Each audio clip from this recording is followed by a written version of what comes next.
Once upon a time, in a lush green jungle, lived a gentle gorilla named George. George was not an ordinary gorilla. He had the most enormous, kind heart in the whole jungle. One bright morning, while sitting by the dazzling river, George heard a peculiar sound. It was like tiny bells tinkling in the wind. Curious, he followed the sound, leading him to a meadow filled with flowers. In the meadow, he found the tiniest orchestra made up of insects.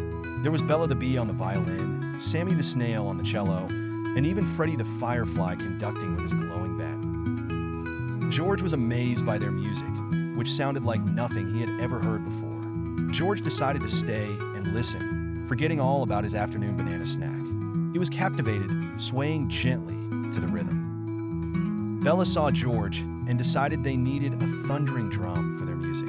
She flew over to George and buzzed politely. "Would you like to join us?" Feeling flattered, George nodded enthusiastically.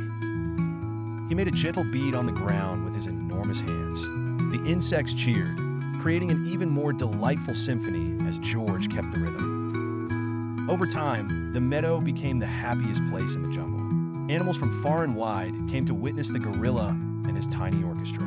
Even the grumpy old crocodile couldn't help but tap his claws to the beat. One day, while the jungle was bustling with music, a storm approached. The insects worried, but George assured them, "Don't worry, together we can make any storm a part of our symphony."